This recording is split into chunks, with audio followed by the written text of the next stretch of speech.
Krishna everybody, सबका आज के गीता सत्र में स्वागत है। हम चैप्टर 14 में हैं। हमने श्लोक 5 कंप्लीट किया है, 6 कंप्लीट किया है। हमने 6 में सतो हमने स्टार्ट कर दिया कि जो 3 गुण से जो ऑपरेट होता है प्रकृति, हमने देखा प्रकृति क्या है, सृष्टि का ऑपरेशनल मोड है, राइट।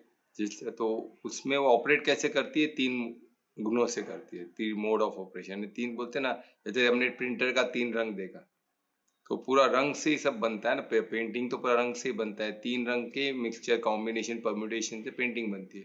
तो उसी तरह ये 3 से पूरा क्रिएशन, प्रकृति पूरा ऑपरेट ही 3 से होती है। तो इतना हमने देखा, उसमें से हमने सतो को कवर किया है। तो आज हम रजोगुण को लेंगे।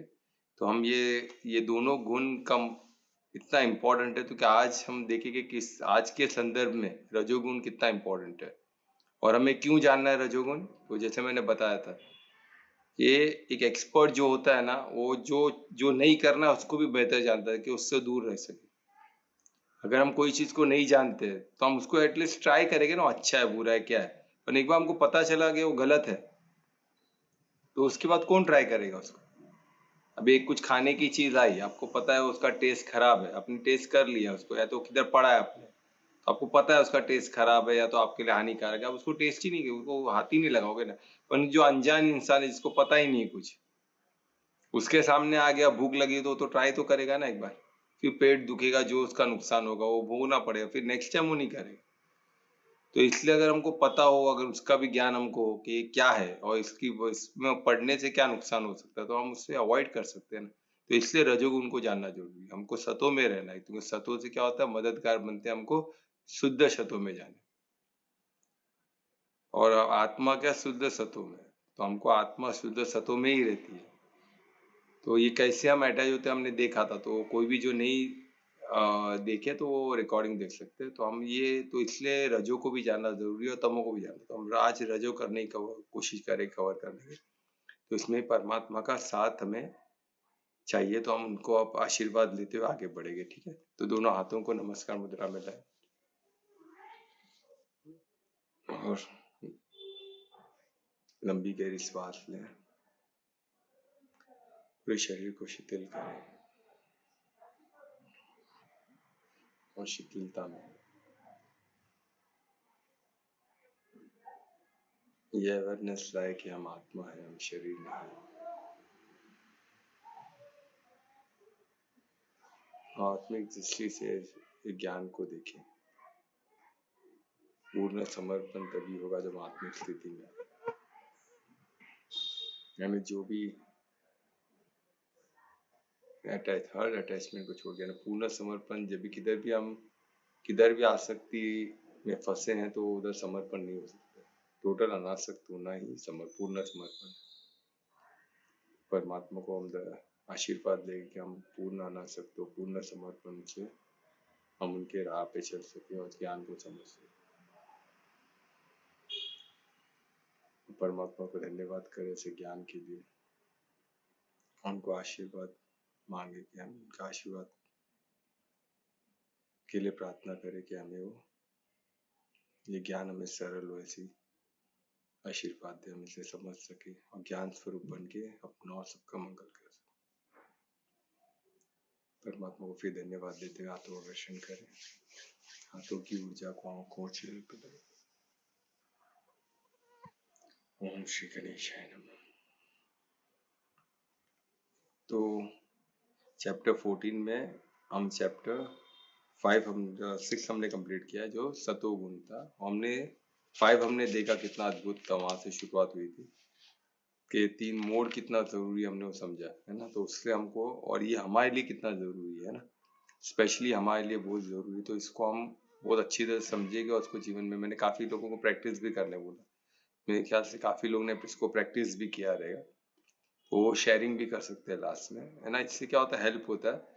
और खुद का एक अनाउंसमेंट होता है ना, तो अनाउंसमेंट जो आप इस ग्रुप में नहीं कर रहे हो, ब्रह्मांड में कर रहे हो, है ना। ये अपॉर्चुनिटी है, इसको अनाउंस करो। क्या है इसमें, हम कुछ लोग हैं जो हम एक दूसरे के मददगार है, तो ऐसे फोरम में कुछ अनाउंसमेंट करना अच्छा है, क्योंकि हम भी फिर मददगार बन सकते हैं आपके उस अनाउंसमेंट के लिए। और आप क्या चीज अनुभव कर रहे हैं, वो एक अनाउंसमेंट के थ्रू लोगों को, बाकी लोगों को मालूम पड़ता है। तो ये एक तो जिन्होंने वो ऐसा अनुभव किया तो उसको लगता है यार हाँ इन्होंने भी मेरे साथ इन्होंने भी अनुभव किया, तो वो भी दिशा में मेरी भी दिशा सही है, वो एक अनुभव होता है। और जो नहीं किया उनको प्रेरणा मिलती है कि जब उन्होंने किया तो मुझे भी करना चाहिए, तो उन्होंने क्या किया ऐसा कि उनका अनुभव हो। तो इसमें हम एक दूसरे के ऐसे मददगार बन सकते हैं, यानी दो हर सूरत में ये विन विन है सबके लिए। तो इसके लिए ऐसे अनुभव शेयर करिए, फोरम ही उसके लिए है ना, साधक का फोरम में शेयरिंग है ना, नए नए प्रयोग करना, साधना, ज्ञान को बांटना, ये हमारा फोरम का मेन मकसद रहा है।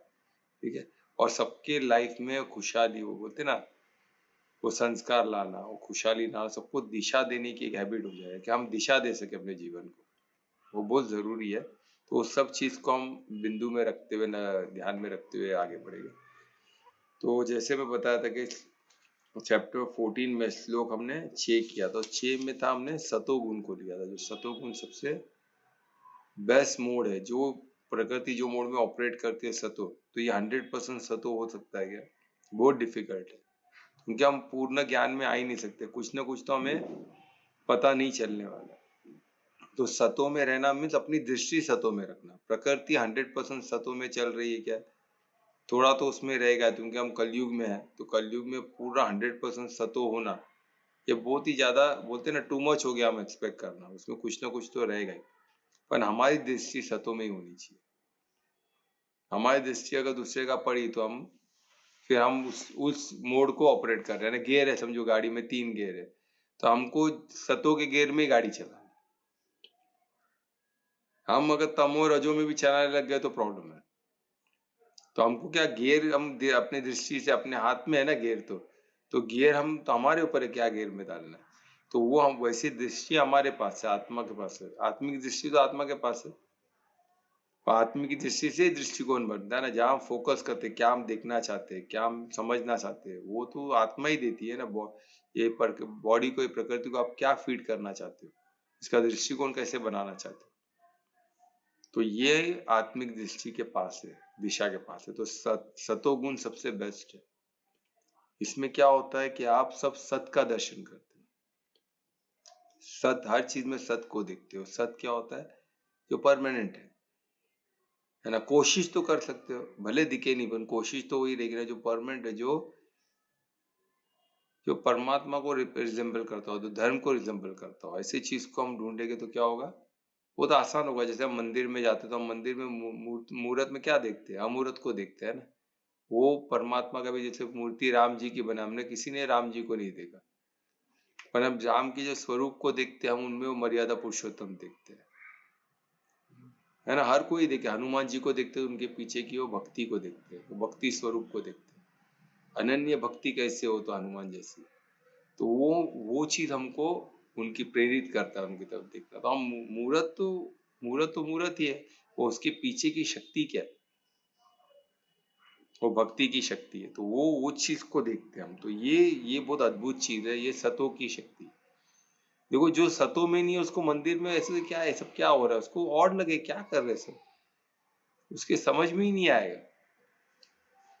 तमो को तो बिल्कुल नहीं समझ में, तो मंदिर तोड़ना, मूर्ति तोड़ना, ये क्यों है? जब भी हम देख रहे हैं ना ऐसा कलयुग में चल, पहले कभी अपने सतयुग में देखा है क्या ऐसा मंदिर को तोड़ते हुए, मूर्ति को? ये कौन क्यों तोड़ेगा? क्या मिलने वाला है उसमें? तो ये तमोगुण है जो, तो हम वो भी देखेंगे क्या तमोगुण करता क्या है। सतो में कभी ऐसा पॉसिबल नहीं है, कोई भी चीज को तोड़ फोड़ करना अननेसेसरी, ऐसे ही मेहनत करके किसी को तोड़ना क्या मतलब है? कुछ मिलने वाला नहीं, बस को तोड़ो। बस क्यों तोड़ो? कि किसी को उसमें खुशी मिल रही है बोल के तोड़ो, कोई इसमें वो उसके उसमें इतने लोग मानते बोल के उसको तोड़ो। ऐसी बुद्धि है कि सतो की नहीं हो सकती है, न रजो की हो सकती है, तमो की है। इग्नोरेंस, फुलिशनेस बोलते हैं ना, मूर्खता, ये मूर्खता जैसी है।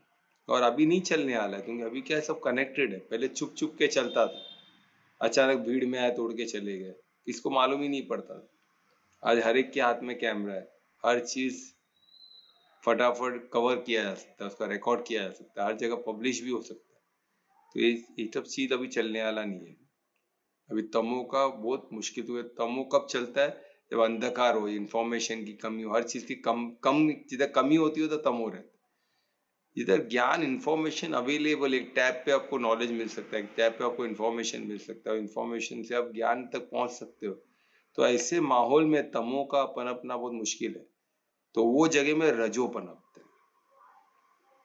तो पहले हम सतो को देखते हैं, क्या है सतो और रजो, वैसे इसमें पनपता है।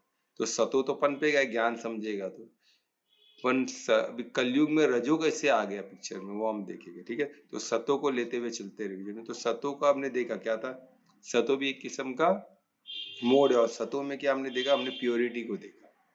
सतो प्योरिटी, जितना प्योर होगा उतना आप सतो में रहेंगे।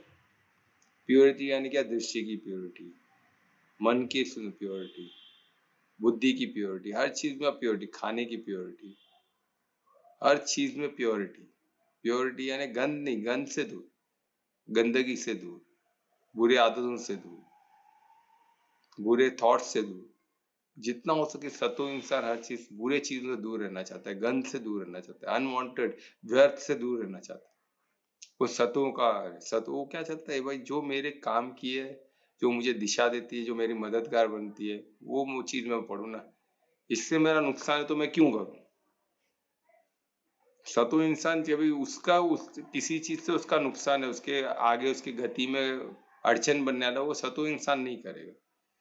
क्यों करेगा, तो वो नहीं करना चाहिए, तो वो सतो में है। नहीं तो वो सतो में नहीं है, भले वो बोले मैं सतो हूँ, और कर रहा है जो उसको नुकसान कर रहा है, वो सतो में नहीं हो सकता। ये लोगों को मालूम है कि चाय पीने से नुकसान, फिर भी चाय पीते, तो वो सतो इंसान नहीं हो सकता। वो सतो गुण तो नहीं है, बिल्कुल नहीं है ना। तो क्या गुण है वो हम भी वो भी देखेंगे। तो ये प्योरिटी को प्रिफर करने वाले, प्योरिटी को, शुद्धता को प्रिफर। तो उसके बाद है प्रकाश में, ये ज्ञान का प्रकाश को वो प्रज्वलित होते हैं, खुद भी प्रज्वलित का औरों को प्रज्वलित करना चाहते हैं। और ये प्रज्वलित यानी प्रकाश को किससे डिनोट किया, ज्ञान से, है ना। तो ज्ञान का प्रकाश, या तो फिर वो प्रकाश में होते हैं, इल्यूमिनेटेड होते हैं। और इल्यूमिनेशन को कहाँ से मिलता है, प्योरिटी से मिलता है। क्या से मिलता है, ज्ञान से मिलता है। क्या से मिलता है, शुद्धता से मिलती है। ये जो प्रकाश मिलता है वहां से मिलता है। आप देखो ना, तामसिक में क्या होगा, जब थोपा रहेगा ना, तो ये भी वो भी अनवांटेड चीज बहुत थोपा है, तो प्रकाश कहाँ से, प्रकाश प्रज्वलित कहाँ से होगा, नहीं होगा ना। अंदर की जो आत्मा की ऊर्जा है, वो कहाँ, जो आत्मा की ऊर्जा निकलेगी कैसे बाहर, वो दब के रह जाती है। और जितना जितना आप अनवांटेड चीज को निकालते रहोगे, जितना आप करीब आत्मा के पहुंचेगा। आत्मा तो प्रज्वलित होने वाली चीज है ना, यानी उतना करीब आप आत्मा के पहुंचते हो, क्योंकि आत्मा शुद्ध सत्व में चलती है, और शुद्ध सत्व से सत्व काफी करीब है। तो वो प्रज्वलित, आत्मा का प्रज्वलित होना संभव है। उसको देखना, प्रज्वल वो आत्मा की ऊर्जा को देखना, आत्मा की प्रकाश को देखना है, पॉसिबल होता है सत्व में। वो इसके लिए हुआ। और उसमें क्या, दूसरा वो सिन से दूर, हर पाप, जो बोलते हैं ना, पाप, पाप की जो भी एक्टिविटी है जिसमें पाप का संभावना है, उससे वो दूर रहेगा सत्व वाला। वो कभी पाप के कार्य में नहीं पड़ेगा, जितना हो सके अवॉइड करेगा, पाप के कार्य में वो खुद से नहीं पड़ेगा। ये सत्व गुण का बहुत बड़ा है।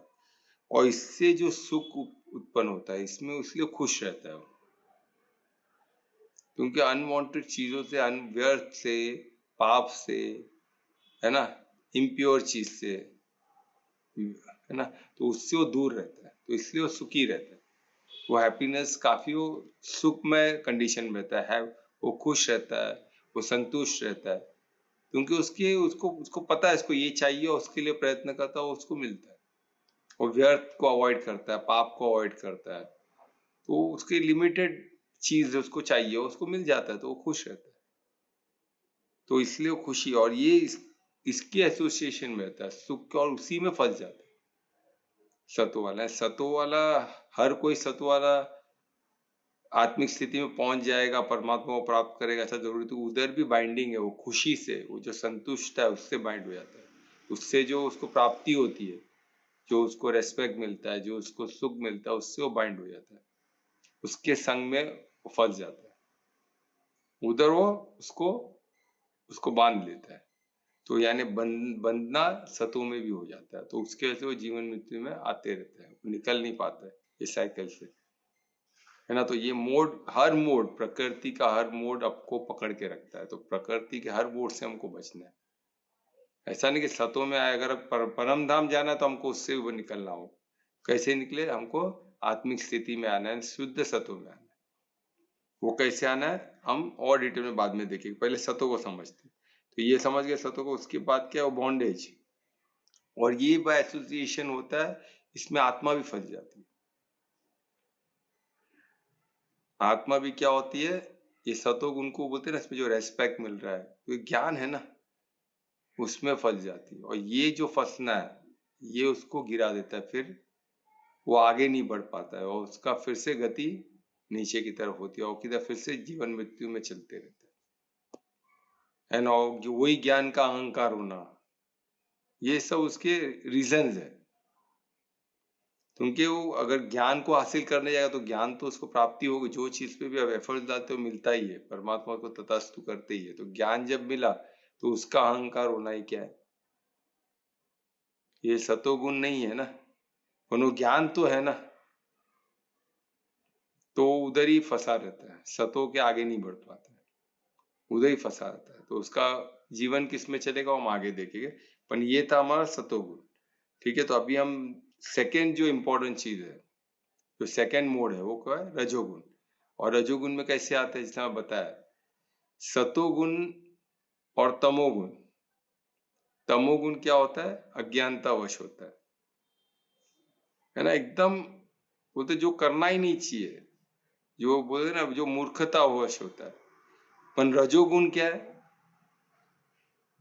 रजोगुण ये कलयुग की सबसे बड़ी देन है। तो ये हम रजोगुण को अभी समझेंगे। कौन? फिर आगे का श्लोक पढ़ेगा, श्लोक 7 रजोगुण के ऊपर ही, जो हमको कृष्णा 7वें श्लोक से हमको रजोगुण कैसे वर्क करता है, कैसे ऑपरेट करता है, वो हमको बताएगा। तो कौन श्लोक 7 पढ़ना है? मैं कर रही हूँ सर। तो मैं रिक्वेस्ट करूंगा श्लोक रिसाइट करें। रजोरागात्मकं विद्धि तृष्णासङ्गसमुद्भवं तन्निबध्नान्ति कौन्तेय कर्मसङ्गेन देहिनम्। किया श्लोक। अब ये श्लोक 7 देखो, ये हमको रजोगुण के ऊपर लिखा। तो ये तीन ही मोड है, ज्यादा नहीं है। देखो, तीन ही मोड को समझना है हमको, सतो रजो और तमो, बस। और हमको अभी दृष्टि किस पे रखनी है समझिए, हमको दृष्टि रखनी है सतो पे। तो हमको पता चल गया सतो क्या, तो उधर हमको दृष्टि रखनी है प्योरिटी पे, है ना, प्रकाश। हमको पता चल गया सतो क्या, तो उस पर हमको दृष्टि रखनी है। और कहाँ से दृष्टि को बचाना है, तो वो हम अभी सही देख रहे हैं, रजो से बचाना है। और आज के दुनिया में रजो में ज्यादा है, क्योंकि आज इंफॉर्मेशन का भंडार है। ज्ञान बोलते हैं ना, कोई ये नहीं बोल सकता वो अज्ञानी नहीं बोल सकते, हम किसको ज्ञान नहीं, ऐसा नहीं बोल सकते।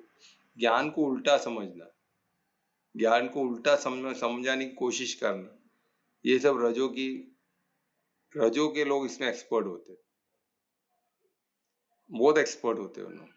और ये सब तरक्की वाले लोग हैं, ऐसे नहीं है कि कोई कि जो अच्छे नहीं दिखते, या फिर ये बहुत तरक्की किए हुए लोग हैं। ये हमको सिखाएंगे, सतो को सिखाएंगे। और ये कलयुग के लोग हैं रजो, कलयुग में भंडार है रजोगुण की। तो ये सबसे डेंजर गुण है। इसमें आप देखोगे, जब ये गुण आज हम समझने के, हमको पता चलेगा, हम आसपास ये भरमार है इसकी, सबकी दृष्टि इस पे ही है, उनको कोई तकलीफ नहीं, उनको बहुत मजा आ रहा है, उनको लगता है यही बेस्ट है। बोलते ना, हम देखते ना, I am very passionate of doing this thing, मैं बहुत पैशनेट, मेरे को बहुत पैशनेट हूँ मैं चीज करने के लिए। रजोगुण, मोटिवेशन मेरे को, मोटिवेशनल स्पीकर, ये वो सब रजो के पीछे ही है, सबके सब रजो के पीछे। और आप रजो से बचने देखोगे, तो सबसे पहला आपको बाधा, सतो में आने के पहले सबसे बड़ा बाधा आपके खुद के परिवार में रहे। ये परिवार वाले ही नहीं चाहते, अपने माता पिता, अपने परिवार के लोग ही नहीं चाहेंगे कि आप सतो में जाओ, रजो में ही रहना पाएंगे। अच्छा घर, अच्छा बंगला किसको नहीं चाहिए? अच्छा घर, एकदम लैविश लाइफस्टाइल किसको नहीं चाहिए? सबको चाहिए। आज सब उसी के पीछे तो पागल है, और इसको कोई गलत नहीं बोलता है, ये अपना स्टैंडर्ड ऑफ लिविंग बन चुका है। हाई स्टैंडर्ड ऑफ लिविंग, ये रजोगुण की निशानी है। और ये रजोगुण को हम अभी समझेंगे, फिर इसके बाद हम जानेंगे उसका क्या परिणाम होगा उसका। सब रजोगुण को बहुत, वो राम भी तो महल में रहते थे ना। अरे पर रजोगुण महल में रहने का प्रॉब्लम नहीं है, उससे अटैच होने का। वही हम देखेंगे रजोगुण है क्या। क्या महल में रहना, अच्छे घर में रहना, क्या वो रजोगुण है? वो नहीं है। सब वही हमको समझना रजोगुण है क्या, तो वो हम समझेंगे। तो अब इतना ब्यूटीफुली इस श्लोक में कृष्ण ने हमको रजोगुण कैसे ऑपरेट करता है वो सब एक बार वो पता चल गया, तो हमको इससे कैसे बचना है पता चलेगा। ठीक है, तो हम उसमें आ रहे हैं। अभी रजो के बारे में बात हो रही है, यानी मोड ऑफ पैशन, यानी रजो है ना, बोलते ना। तो इसको ये नहीं समझे राजा का रजो नहीं है, ये रजो यानी रजोगुण, यानी पैशन। पैशन है कुछ करने का जोश, बोलते ना करना है, मुझे ये करना है, ये हासिल करना है, करता भरने का जो भाव रहता है ना, वो रजो है।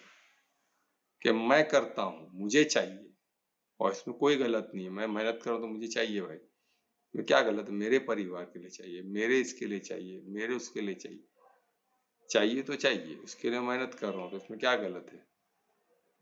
तो वो किस्म की सोच और रजोगुण की देन है। अब इसमें राग आत्मनम, अभी इसमें देखो शब्द है राग आत्मनम। राग यानी अटैचमेंट। अटैचमेंट इसमें सबसे बड़ा इसका नेचर ही अटैचमेंट है।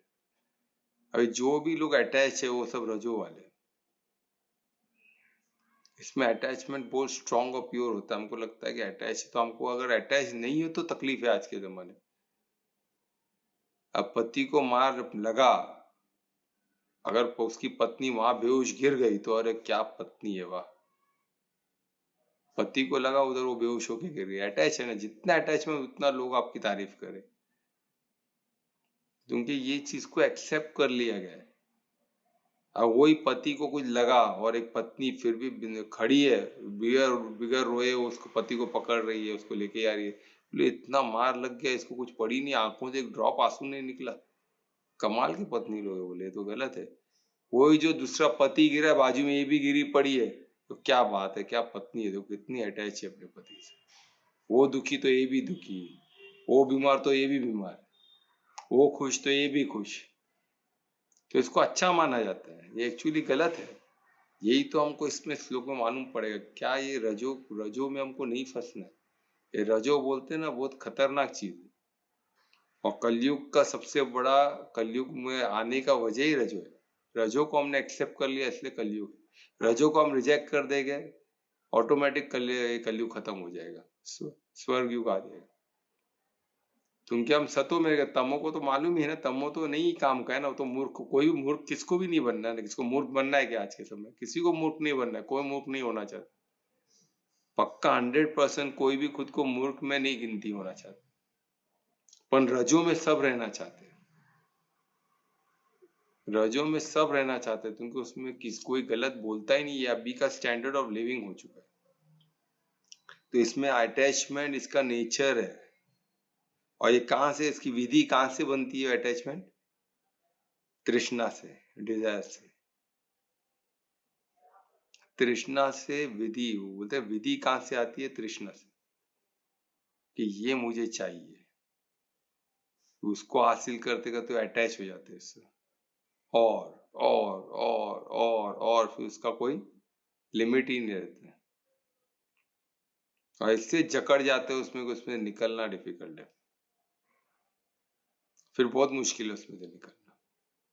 तो ये इसमें तृष्णा यानी डिजायर से आता है, और उसके डिजायर के एसोसिएशन से, फिर उसको हमने पाया तो उससे हमने रिश्ता बना लिया, और वो रिश्ता तो बोलते ना, उससे हमने संगन है, उससे उससे हमने एसोसिएट कर लिया उसको अपने आप से। तो उससे एसोसिएट कर लिया तो क्या हो गया? फिर उससे हो गया, वो प्रोड्यूस करता है। वो प्रोड्यूस क्या करता है? बॉन्डेज, है ना, संभावना है ना, उससे वो पॉसिबिलिटीज बढ़ती है, उससे प्रोड्यूस होता है क्या? बंधन का। फिर यहाँ से हम बन जाते हैं किसमें? रघुगुण। फिर रघुगुण हमको पकड़ के रखती है, फिर वो चलाते चरती है हमको। और पूरे कलयुग चल रहा है रजो के इंजन पे। और रजो का इंजन कितना पावरफुल है सोचो। किसी को उसमें से निकलना भी नहीं है। सबसे तो दुख की, सबसे तो ताज्जुब बात ये रखता है किसी को निकलना भी नहीं उसमें। और जो सतो वाले बंदे को दिखेगा कि क्या मूर्खता चालू है, पर वो सतो वाले को मूर्ख बोलेंगे, उस पे हंसेंगे, उसका मजाक उड़ाएंगे रजो वाले। तमो वाले तो मजाक वजाक नहीं उड़ाएंगे, वो तो उनको तो कुछ पता ही नहीं है ना। वो क्या करे, चाकू से काट देंगे सतो वाले को, मार, उसको मालूम ही नहीं है, उसको किसी ने बोल दिया मारेंगे, तो वो मूर्ख है ना उन लोग तो। उनको कुछ पता ही नहीं है, बस उसको मार दो, वो आंख बंद करके मार के आ जाएगा किसको भी। वो ये कर दो, जाके आंख बंद करके आ जाएगा। खुद की बुद्धि है ही नहीं कि कोई और उनको ऑपरेट करता है। तमो लोगों को खुद की बुद्धि से नहीं, कोई उनको और ऑपरेट करता है। खुद की बुद्धि है ही नहीं उनकी, खुद की बुद्धि को यूज करना ही नहीं जानते वैसे लोग। तो अब ये रजो खतरनाक, रजो में तो बुद्धिमान लोग हैं, सब मेहनत करने वाले लोग हैं रजो में। ऐसा नहीं कि सब फालतू लोग हैं, हाईली हार्ड वर्किंग, एफर्ट्स डालने वाले लोग हैं। पर एफर्ट्स किधर डाल रहे हैं? अपने अटैचमेंट में। जो डिजायर करते हैं उसको पाना चाहते हैं, उसको हासिल करना चाहते हैं, है ना। और उसमें उनको एक अलग खुशी मिलती है, उसमें और फंसते रहते। तुमको हासिल कर लिए ना, वो हासिल कर लिए किसके लिए? जो अटैच, उन्होंने जिस चीज से अटैचमेंट हुआ है उसमें और घुसते हैं। हम उसको डिटेल में करें तो उससे वो बन जाते हैं। और ये किसको ऐसे बोल के कृष्ण क्या बोल रहे हैं? कुंती, यानी कुंती पुत्र अर्जुन को बोल रहे हैं, ऐसे बन जाते हैं। तो रजोगुण भी एक बंधन है, बहुत बड़ा बंधन है। और फिर वो क्या करते हैं? और कर्म के संगति में रह जाते। कर्म संगन यानी कर्म के फ्रूटिव एक्शन, यानी कर्म करने में जो फ्रूट मिलता है, जो फल मिलता है, फल की अपेक्षा में और कर्म और कम, फल की अपेक्षा उनका बेस हो जाता है। डिजायर उनको उस तरफ, अटैचमेंट की तरफ और कर्म की तरफ प्रेरित करता है। और डिजायर क्या? फल ना, फल की अपेक्षा कि मैं ये करूं तो मुझे ये मिले, ये करूं तो ये मिले, और मैं और कुछ मेहनत करूं तो मुझे और मिलेगा। तो पूरा जिंदगी उन्हें खपा देते हैं तो और चाहिए ना, और मैं हासिल करूं। उनका पूरा फोकस फल पे ही रहता है, और उसको उन्हें गलत नहीं मानते। आप इनको ये बोल दो गीता में फल के भी क्या बोले, कौन सा ऐसा कौन मूर्ख है जो कुछ भी, अभी आदमी काम करेगा तो कुछ तो चाहेगा ना पैसे, उसमें क्या गलत है? उसमें कोई उनको गलत भी नहीं लगता है। अगर हम लोग दो मेहनत कर रहे तो सामने ये हमको इसके लिए हम कर रहे तो मिलना चाहिए। नहीं मिला तो मैं क्यों काम करूं, वो करें क्यों? अगर मुझे जो चाहिए वो नहीं मिल रहा तो मैं नहीं काम करूंगा, सिंपल। फल चाहिए, फल है तो कर्म है, कर्म है तो फल है, नहीं तो हमको उसमें पढ़ना ही नहीं है। सिंपल। ये भाई ये दे रहे हो तो मैं करता हूँ, नहीं तो मैं नहीं करूंगा। क्लियर है? ये कौन सा? रजोगुण। यानी पूरा उनका फ्रूट है, फल की अपेक्षा में सब कार्य होता है। फल है तो कार्य है, फल नहीं तो नो कार्य है। सॉरी, इस पे घर पे बैठूंगा फालतू बैठ के टाइम वेस्ट कर दूंगा, मैं काम नहीं करूंगा। फुकड़ में क्यों करूं? बंधुआ मजदूर थोड़ी ना। ऐसे ऐसे वर्ड्स आपको सुनने मिलेंगे। और उसमें फंसता है आत्मा, देहिनम भी फंस जाता है। तो आत्मा दिशा भी नहीं दे पा रही, आत्मा का दृष्टि भी फल पे ही है, आत्मिक दृष्टि भी फल पे, तो उसको गलत लगता ही नहीं है ना वो चीज। अगर मैं मेरे परिवार के लिए काम कर रहा हूँ तो इसमें क्या गलत कर रहा हूँ? उसको ये नहीं समझ में आ रहा, मैं, मेरा परिवार, वो मेरा मैं में ही प्रॉब्लम है, पर वो नहीं समझ में आता है। अटैच में मेरे परिवार से अटैच हुई, बहुत बड़ी चीज, पदवी है इसमें कि मैं मेरे बच्चों से अटैच हूँ, मैं परिवार से अटैच हूँ। सब बोलेगे वाह क्या सही बनता है, उसको शायद अवार्ड भी मिल जाए, हु नोज, बड़े बड़े अवार्ड के लिए क्वालिफाई हो जाए। क्यों? वो अटैच है अपने परिवार से, अपने पैशन से अटैच है। अभी हम क्रिकेटर्स देखते हैं ना, पैशनेट अबाउट क्रिकेट, क्रिकेट में क्या मिलने वाला है, अपन पैशनेट, वो पैशन के लिए लोग करोड़पति बन जाते हैं, लोग उनको कितने फैन फॉलोज उनके बन जाते हैं। ये सब रजोगुण का नतीजा है ना। तो कितना ब्यूटीफुली हमको कृष्णा ने एक्सप्लेन किया, देखो रजोगुण यानी एकदम सिंपल, यानी अटैचमेंट। और अटैचमेंट कैसे होता है? तृष्णा से। तृष्णा, वो हमको जो आकर्षण जो खींचती है ना, वो काकर्षण क्या है, वो तृष्णा है जो हमको खींचती है अपनी तरफ, और उधर हम उससे अटैच हुआ। अटैचमेंट मेन है, और कहाँ से होता है? तृष्णा से होता है, अट्रैक्शन से होता है ना। तो वो हमने देखा। अब इसमें मेन इसके प्रिंसिपल, अगर इसका मेन वजह क्या है तो अटैचमेंट है और डिजायर है, वो तृष्णा है, जो अट्रैक्शन है। तो ये अट्रैक्शन और अटैचमेंट, ये दो मुख्य बिंदु है, दो को आपको परखना होगा कि मैं किधर अट्रैक्ट हूँ। क्या वो अट्रैक्ट जो हो रहा हूँ वाकई में मेरे लिए जरूरी है क्या है, वो सोचना वो जरूरी है। उसके पीछे का उद्देश्य, उसके पीछे का भाव एकदम क्लियर होना चाहिए, फिर कोई प्रॉब्लम नहीं। अगर आप अट्रैक्ट हो रहे हो, उसके पीछे का भाव अगर परमार्थी है और उद्देश्य धार्मिक है, तो फिर आप सतो में ही हो। एक्टिविटी इंपॉर्टेंट नहीं है, उसके पीछे का भाव और आप धारण कैसे करते हो चीजों, क्या आपकी धारणा क्या है, आपका भाव क्या है और आपका उद्देश्य क्या है, ये बहुत इंपॉर्टेंट है। आपकी दृष्टि किधर है, वो एक्टिविटी पे तो नहीं, वो एक्चुअल दृष्टि, तुम्हें दृष्टि सिर्फ विजन पे नहीं है ना, दृष्टि ओवरऑल। तो दृष्टि किधर है, किधर फोकस है, क्या दिशा है। अगर दिशा परमार्थ की तरफ है या फिर धर्म की तरफ है, तो वो सत्व है। अगर दृष्टि धर्म की तरफ नहीं, अधर्म की तरफ है, तो सत्व हो ही नहीं सकता। या तो तमो होगा तो रजो होगा, पर सतो नहीं होगा, 101% सतो नहीं होगा। राइट, तो ये इसमें हमने देखा। और इसमें अटैचमेंट तो है ही। अटैचमेंट में क्या एक्चुअली ये होता है, और ये जो डिजायर जो होते हैं, जो आकर्षण होता है, वो सिर्फ फिजिकल होता है ऐसा नहीं है, मेंटल भी होता है। ये आकर्षण बहुत खतरनाक है, हमको लगता है फिजिकल आकर्षण होता है, नॉट नेसेसरी, मेंटल आकर्षण भी हो सकता है। यानी डिजायर जो होते हैं हमारे फिजिकली होते हैं ऐसा नहीं, मेंटल डिजायर भी होते हैं। बड़े बड़े साइंटिस्ट लोग सिर्फ मेंटल आकर्षण, उनको कुछ बनाने की आकर्षण होती है, ऐसा चीज जो अभी तक किसी ने देखा ही नहीं। तो जो देखा ही नहीं, तो फिजिकल आकर्षण है ही नहीं ना, वो मेंटल आकर्षण है कि मुझे ये चीज करना है, मुझे ये चीज बनाना है, जो आज तक किसी ने नहीं बनाया, वो मेंटल आकर्षण है। और उसमें पैशनेट हो जाना, उसको हासिल करने के लिए अपनी जिंदगी खपा देना, सोचो कितनी बड़ी मूर्खता है। हमको क्या ह्यूमन शरीर उसके लिए मिला है, एक बल्ब का डिजाइन करके बल्ब बना देने में, या एटम बॉम्ब बना देने में, या ऐसा रॉकेट बनाने में जो स्पेस में चले जाए, रिटर्न आ जाए। ये तो किधर गीता में लिखा नहीं है। तो ये सब करने में जो पैशनेट होते हैं और उसमें अपनी जिंदगी खपा देते हैं, उनको क्या बोलोगे आप? या आप सोचना कि वो तमो में मूर्ख है, तो ये भी मूर्ख से कुछ कम है क्या? इनको हम मूर्ख नहीं बोल सकते, क्योंकि इनको ज्ञान है। वो ज्ञान को उल्टा रखते, हमको भी उल्टा समझते हो, ज्ञान को उल्टी दिशा से देखते, तो वो उनका सबसे बड़ा प्रॉब्लम है। अब इसमें अटैचमेंट में कैसे हम एनग्रोज हो जाते हैं? अटैचमेंट में एनग्रोज होकर हम किसके पीछे पड़ जाते हैं? स्टेटस, प्रेस्टीज, इसमें हम उलझते रहते हैं।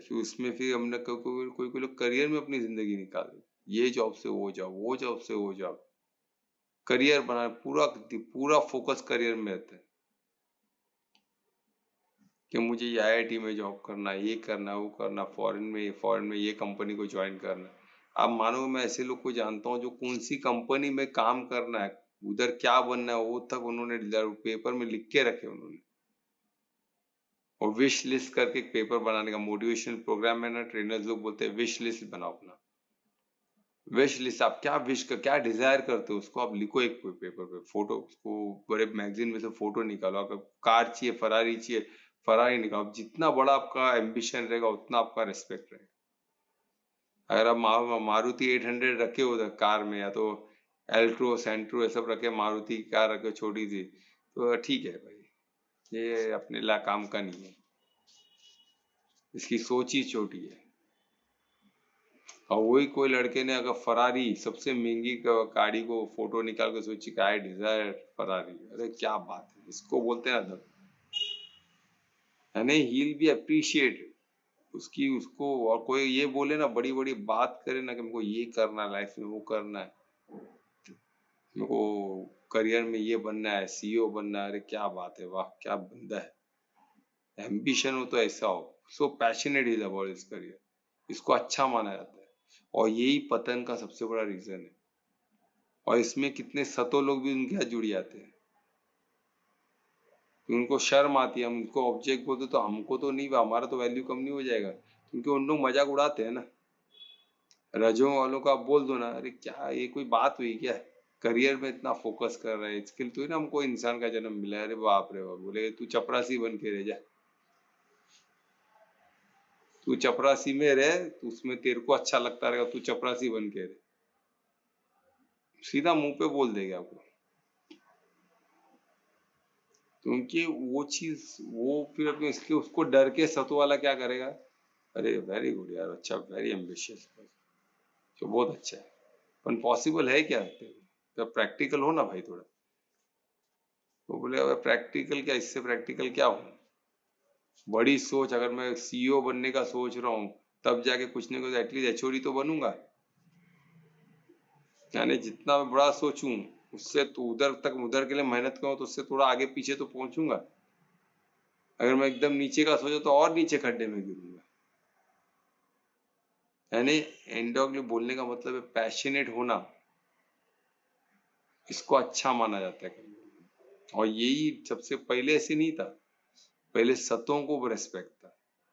जो इंसान ज्ञानी है, जो इंसान लोगों के लिए सेवा में इंटरेस्ट रहता है, तो उसको बहुत रेस्पेक्ट है। यहाँ तक कि राजा लोग उतर के जाते थे, ऋषि मुनि लोग, क्या होता था पहले, उनका 1 रुपया कुछ होता नहीं था, वो तो क्या भगवा पहन के एक कपड़ा ओढ़ के उन लोग चलते थे खाली पैर जंगलों में,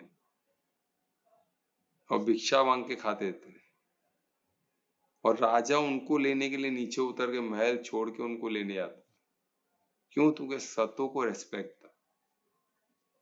तो ये जो पहले रजो वाले थे ही नहीं थे, जो अज्ञानी हो सकते हैं कोई, जिनको ज्ञान ही नहीं, तो उनसे क्या बोले, पर रजो वाले इतने नहीं थे कि पैसा कमाने में इंटरेस्ट, सिर्फ पागलों की तरह, अंधे लोग की तरह भाग रहे, वैसे को बहुत कम लोग थे पहले। थोड़ा बहुत रजोगुण का कॉम्बिनेशन हो सकता है, और 100% रजो में रहना बहुत खतरनाक है। और आज कलयुग में यही है। और किसमें, करियर के पीछे पागल होना, परिवार के पीछे पड़ा, पूरा जिंदगी लोगों का फोकस है परिवार को कमाना, इतना कमाओ कि 7 पुश्ते बैठ के खाए। अरे तुम कौन सा 7 पुश्त देखो, अभी गाजा में कौन सा 7 पुश्त बचा है, या अभी जो वॉर चल रहा है तो कौन सा, पूरा शहर का शहर फ्लैट हो चुका है, कोई बिल्डिंग नहीं है। जो बिल्डिंग बनने 10 साल से जो सिटी बना था, 1 सेकंड कुछ कुछ घंटों में खत्म हो गया, फ्लैट हो गया ग्राउंड, सब प्रॉपर्टी रजिस्टर्ड प्रॉपर्टी। कितने लोगों ने प्रॉपर्टी करोड़ों में खरीदा रहेगा, लाखों में खरीदा रहेगा, उसको रजिस्टर किए थे, पूरा सिस्टम था ना, हर जगह रजिस्टर करो प्रॉपर्टी, दुकान लो, दुकान को रजिस्टर कराओ, उसमें नेम प्लेट लो, उसका प्रॉपर्टी डॉक्यूमेंट होता, सब था ना, सबका किधर गया सब, सब जीरो हो गया, कोई मतलब नहीं है, सब इंसान की बनी हुई चीजें, सब खत्म हो गया। अभी तक कौन सा रजिस्टर, कौन सा डॉक्यूमेंट, सब फ्लैट हो गया अभी पूरा पूरा। इसलिए बोलते ना, पॉलिटिक्स में अच्छे लोगों को रिक्रूट, अच्छे लोगों को वोट देना कितना जरूरी है। गलत लोग को पूरा पूरा देश बर्बाद हो चुका है। श्रीलंका में सोचो, हर जगह आप देख रहे हैं, हर जगह तबाही मची। इसलिए वोटिंग बहुत इंपॉर्टेंट राइट है, अच्छे इंसान को वोट देना, जिसका विजन हो, जिसका जिसका दृष्टि क्लियर हो, है ना, जो ज्ञान समझता हो, जो त्याग को समझता हो, जो कर्म को समझता हो, जो धर्म को समझ, ऐसे इंसान को वोट देना, उसको लीडर बनाना, तब तो आपका देश बचेगा। तो कहाँ से बचेगा, ऐसे लोग बचा सकते हैं क्या। गाजा क्या हालत हो गया, फ्लैट हो चुका है। यूक्रेन का क्या हालत है, बहुत बुरा हाल है उधर। क्या प्रॉपर्टी कम प्राइस थी, सब बिल्डिंग सब टूटे पड़े हैं, सब बहुत बुरा हाल है। तो ये इसमें क्या, फिर घरों के पीछे, घर के पीछे पड़ना, कोई कोई लोग घर पूरी जिंदगी खत्म हो जाती है घर, ये वन उन्होंने रूम से चालू किया था, रूम से 1 BHK 1 BHK 2 BHK 2 BHK 3 BHK, कोई 3 BHK तक भी नहीं पहुंच पाया, उसके बीच में वो चल बसते, कोई 1 BHK तक नहीं पहुंच पाते, भाड़े में ही चल के वो 1 BHK लेना है, उसका पैसा जमा कर करके घर देखते, जब वो लेने के पहले जब पैसा तैयार करते तब कुछ भाव रहता है, जब लेने के लिए जाते तो वो और बढ़ गया भाव, फिर नहीं ले पाते, फिर जमा करते, फिर पहुंचते तो फिर भाव बढ़ गया। उनकी जिंदगी वो 1 BHK भी नहीं ले पाते, खुद का घर ही नहीं ले पाते, पूरी जिंदगी उन्होंने खपा दी घर खरीद। तो ऐसे हालत भी है, क्यों?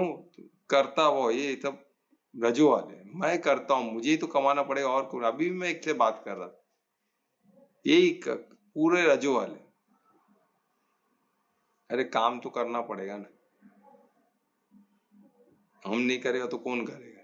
पूरा पूरा करता हो, उनको परमात्मा पे विश्वास ही नहीं है। पर इसका मतलब ये नहीं कि हमको कर्म नहीं करना, हमको कर्म करना है, पर कर्ता भाव से नहीं करना है, परमार्थी होके करना है, निमित्त भाव से करना है। और उद्देश्य भाव परमार्थी, उद्देश्य धार्मिक। आप बोलोगे कमाने के लिए कुछ भी करना पड़ता है, थोड़ी ना है ना? फिर क्या नुकसान कितना होता है हम जान सकते हैं, बहुत बुरा हाल होता है। अभी ये हमने देख लिया कि इसका बॉन्डेज किधर है, बहुत खतरनाक बॉन्डेज, और ये स्टैंडर्ड बन चुका है आजकल, ये और डेंजरस। और इससे बचा कैसे जाए? कर्मयोग, यानी फल की चिंता न करें, निष्पक्ष होकर कार्य करें, अपने कर्म पे पूरा फोकस, फल की चिंता न करते हो। इसलिए हमको क्या देखना है, हम परमार्थी और हमारा उद्देश्य धार्मिक है, बस ये इतना एक सिंपल चीज से हम हर चीज से डिटैच हो सकते हैं, है ना? हमको कोई चीज से नफरत नहीं करना है, हमको डिटैच होना है उस चीज से। यानी हमारा भाव क्या हो गया, हमको स्वार्थी नहीं बनना है, परिवार्थी नहीं बनना है, परोपकारती नहीं, हमको क्या करना है, परमार्थी बनना है। और उद्देश्य क्या होगा, धर्म। रसवधर्म क्या है, परमात्मा के याद में सेवा, सेवा परमो धर्म। ये सब छोटे छोटे श्लोक को याद करते रहोगे, इसको कंटिन्यूस मनन चिंतन करते रहोगे तो आपको दिशा मिल जाएगा 101%। तो ये था हमारा श्लोक 7 जो रजो पे था। तो किसी को कुछ क्वेश्चन है प्लीज पूछ सकते हैं। कुछ क्वेश्चन है? मतलब इस गुण में अच्छा प्रज्ञा मैम आप बोलो पहले। सर आप बोल रहे थे कल भगवत गीता के लिए कि अपने आसान भाषा में बनाने के लिए, तो बच्चों को कैसे सिखाए कि उनको ऐसा ज्ञान मिले? अच्छा, ये बहुत अच्छा क्वेश्चन आपने पूरा। आपको इंटरेस्ट है, हम बच्चों के लिए ना स्टोरीज बहुत अच्छी होती है। मैं काम करता हूँ, मैं आपको आपके बच्ची के लिए बोल रही हूँ? हाँ, तो कितने साल की हो? वो 6 साल की हो चुकी है। 6 साल की हो चुकी है, तो ठीक है। मैं एक काम करता हूँ, मैं स्टोरीज तो थोड़ा फॉर्मेशन करता हूँ कि हर श्लोक का हम हर चैप्टर का कुछ स्टोरीज बनाएंगे, ठीक है ना? स्टोरी के माध्यम से हमको कनेक्ट करना है। आज मैंने सर एक रील्स देखा, मैंने उसको शेयर किया है। हाँ। उसमें बताया कि कार्टून के जरिए कृष्ण ने कैसा ज्ञान दिया है, तो बच्चे उससे सीखे आसान भाषा में, उनको ज्यादा इंटरेस्ट लगेगा। हाँ, वही काइनेक वो स्टोरीज को कार्टून में हम कन्वर्ट कर सकते हैं। हाँ वही। तो ऐसा मतलब कुछ समझा सकते हैं ना? हाँ, बुक में कैसा स्टोरी रहता है बच्चे लोग का। हाँ वैसे कर सकते हैं ना। हम कोशिश करेंगे, चलो हम करते हैं। मैं देखता हूँ ऐसा किधर मिलता है, या फिर हम कुछ बनाएंगे, बिल्कुल, है ना? ये बहुत अच्छा है, ये बच्चों के लिए बहुत जरूरी है। तो हम स्कूल वूल में दे सकते हैं, इसके बुक पब्लिश कर सकते हैं, या इसके अभी तो बहुत आसान है, पेन ड्राइव पे लेके भी दे सकते हैं। आजकल बुक कौन, बच्चे तो डायरेक्ट मोबाइल पे ही देखते हैं ना, आजकल कौन बुक देखता है। पर हमको बुक का कल्चर लाना है, पर ठीक है हम देखेंगे, हम पेन ड्राइव पे तो बहुत आसानी से कर सकते हैं, है ना? तो ये कोशिश करते हैं हम लोग कि बच्चों के लिए ऐसा कुछ बनाए। बहुत अच्छा क्वेश्चन था प्रज्ञा। स्टोरीज बहुत प्यारा है, जैसे कार्टून स्टोरीज ना, स्टोरीज को फिर कार्टून में एनिमेशन में दिखाना बहुत आसान है। हाँ सर, उसमें अच्छा लगता है उन लोग को देखने के। हाँ, अभी मैं बहुत। उसको कोशिश करती हूँ सुनाने के लिए, तो उसको थोड़ा सा बोरिंग लगता है, पर उसमें उसको अच्छा लगता है देखने के कार्टून में लिए। ना, कार्टून में उनको बहुत अच्छा लगे, एनिमेशन बहुत अट्रैक्ट करता है, तो एनिमेशन को हम यूज कर सकते हैं, बहुत अच्छी बात है। तो आपको कुछ भी ऐसा मिला ना एनिमेशन, आप हम लोग को भेज सकते हो, है ना? हाँ सर, मैंने किया है, अभी ग्रुप में मैं देती हूँ। आप प्लीज दीजिए, तो उससे हमको एक प्रेरणा मिलेगी, और उसको आप उसको दिखाए कैसे उनको अच्छा लगा, वो बहुत अच्छा लगा। हाँ सर, उसको अच्छा लगा, इसके वेरी लिए गुड, तो मैं वो भेजिए ना आप, तो वो चीज को उसको पकड़ के हम आगे का करेंगे कुछ, ठीक है? और कोई भी आप बाकी लोग के लिए भी, किसको भी ऐसा कुछ मिलता है या किसी को इंटरेस्ट है तो हम बना सकते हैं, तो वो अपना, है ना, साथ में मिलके हम ऐसा कुछ कर सकते हैं। बिल्कुल, धन्यवाद प्रज्ञा, बहुत अच्छे। हाँ ध्रुवेश, कुछ पूछना था ध्रुवेश? हाँ सर, मतलब इस गुण में आदमी कभी संतुष्ट रहता नहीं, भागता ही रहता है किसी हाँ, चीज के भागते लिए। वो खुश है ना, वो खुश है, तुमको उसको मिल रहा है ना, वो सक्सेसफुल हो रहा है ना। अभी कोई किसी को 2-3 करोड़ का पगार है तो वो खुश है ना, क्योंकि वो उसको प्राप्ति हो रही है ना, फल मिल रहा है ना मेहनत का, तो बहुत खुश है। यानी वो फल मिल रहा है। अभी समझो मैं पढ़ रहा हूँ, मैं IIT क्लियर कर दिया, वहाँ कैंपस से कंपनी ने लेके गई, 1 करोड़ का पगार मिला तो खुश। फिर उसके बाद क्या है, फिर उधर वो 1 करोड़ का पगार लेके करेगा क्या? तो US में फॉरेन का ट्रिप करेंगे, घूमने जाएंगे, बड़े से बड़ा मेंशन खरीदेंगे, बंगलोज खरीदेंगे, वो चलते और मिलती प्राप्ति होती रहती है ना, और खुशी और खुशी और खुशी और खुशी। फिर क्या एक टाइम क्या होता है, फिर खत्म। हमने देखा है ना, फिर क्या होता है, ऐसा तो कंटिन्यू सुख, तो ड्युअलिटी में है, प्रकृति तो ड्युअलिटी में है। आज सुख है तो कल दुख आना ही है, फिर कुछ दुख आ गया, फिर दुखी, फिर सुखी, फिर मेहनत करके कुछ हासिल करने देगा, फिर किसी को देख लिया, अरे वो तो आइलैंड पूरा खरीद के रखा, मेरे पास तो आइलैंड नहीं है, फिर दुखी। खुद करोड़पति है फिर भी दूसरे अरबपति को देख के दुख हो रहा है, तो उसके इतना पैसा नहीं है ना, पर इतना पैसे का करेगा क्या? वो नहीं, बस पड़ा है मेरे पास, अकाउंट में नंबर्स दिख रहे हैं ना, इतने फिगर्स दिख रहे हैं ना, बस उतने हमको फंड्स की जरूरत है क्या? इतना फंड हम जमा करके सांप की तरह उस पर बैठे, इसका क्या होने वाला है? ये सब कुछ नहीं सोचना है, बस वो जैसा है ना, रावण जैसा, लंका, सोने की लंका में वो अकेला जी रहा अपने लोग और राक्षसों के साथ, बस यहाँ से लूट के लाओ, यहाँ रखो, सोना भर भर के रख के, बाद में हुआ क्या? वो सोना रह गया, खुद चल बसे, वो पूरा परिवार के साथ चल बसे, ना वो खुद बचा ना परिवार बचेगा उसको भोगने के लिए। तो ऐसे लोग का यही हाल होता है, और उन लोग की आत्मा भी तड़पते रहती है, उनका क्या हाल होता है हम आगे देखेंगे। ऐसे लोग क्या हाल हो, बहुत बुरा हाल होता है। सतो वाले तो एटलीस्ट मनुष्य योनि में तो जन्म लेते हैं, और वो भी किधर घर में लेते हैं, जैसे ज्ञान का, तो ज्ञान के जो बहुत बड़े ज्ञानी के घर में पैदा हो गए, और या तो कोई बहुत बड़े साहूकार के घर में पैदा हो गया, और उनको मंदिर वंदिर बनाना है, बहुत बड़े बड़े धर्मशाला बनाना है, तो वो ऐसे घर में साहूकार के वो सब कर सके उधर, तथास्तु होता है ना परमात्मा। तो ऐसे लोग उधर पैदा होते हैं, पर पैसे हम आगे देखेंगे, आगे बहुत ब्यूटीफुल श्लोक होने वाले, तो आगे हम देखेंगे। ठीक है, और कोई क्वेश्चन है?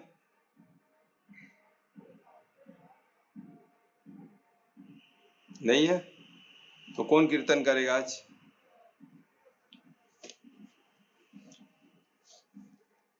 मैं करूंगी सर। तो मैं रिक्वेस्ट करूंगा अनीता को कि आज का कीर्तन करे।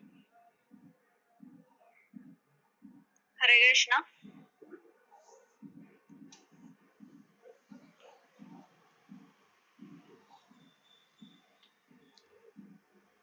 जय नारायण जय नारायण जय नारायण जय जय नारायण नारायण हरि हरि स्वामी नारायण नारायण हरि हरि तेरी लीला सबसे न्यारी न्यारी हरे हरे जय जय नारायण नारायण हरि हरि। जय जय नारायण नारायण हरि हरि।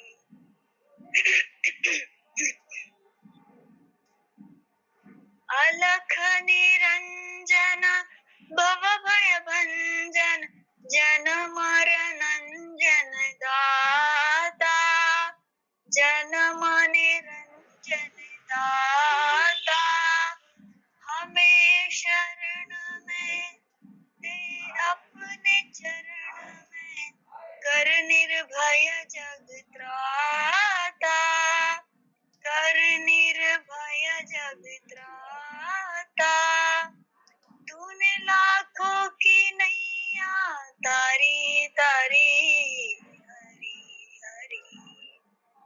जय जय नारायण नारायण हरि हरि।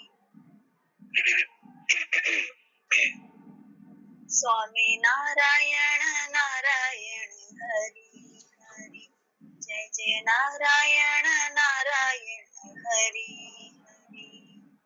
प्रभु के नाम का पारस जो झूले वो हो जाए सोना। वो हो जाए सोना। दो अक्षर का शब्द हरि है लेकिन बड़ा सलोना। लेकिन बड़ा सलोना। तूने संकट टाले बारी बारी हरि हरि। जय जय नारायण नारायण हरि हरि। स्वामी नारायण नारायण हरि हरि। तेरी लीला तेरी लीला तेरी लीला सबसे न्यारी न्यारी हरि हरि। तेरी महिमा प्रभु है प्यारी प्यारी हरि हरि। जय जय नारायण नारायण हरि हरि। स्वामी नारायण नारायण हरि हरि। जय जय नारायण नारायण हरि हरि। स्वामी नारायण नारायण हरि हरि। हरे कृष्णा।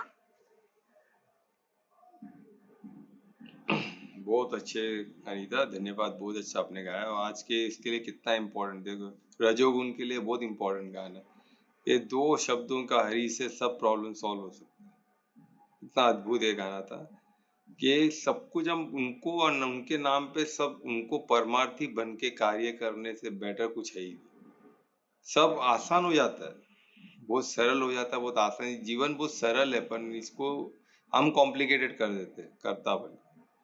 तो ठीक है, तो ये बहुत धन्यवाद ऐसे प्यारे कीर्तन के लिए।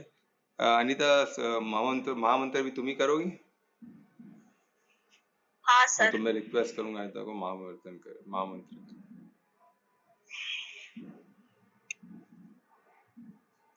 हरे कृष्णा कृष्णा कृष्णा हरे हरे। हरे रामा रामा रामा हरे हरे। हरे कृष्णा कृष्णा कृष्णा हरे हरे। हरे रामा रामा रामा हरे हरे।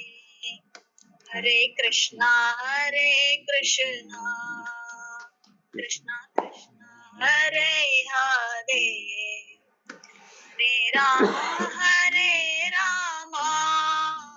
रामा रामा हरे हरे। हरि बोल। हरे कृष्णा सभी को। हरि बोल हरि बोल। बहुत अच्छे गाने। बहुत अच्छे धन्यवाद अनिता, इतना अच्छा अपने महामंत्र बोला। तो इस महामंत्र के आज का सेशन यहाँ ही समाप्त करते, कल फिर मिलेंगे 9 बजे। तब के लिए सबका धन्यवाद, सबको शुभ रात्रि, सबका मंगल हो। धन्यवाद। धन्यवाद सर, शुभ रात्रि सभी को। सभी को शुभ रात्रि।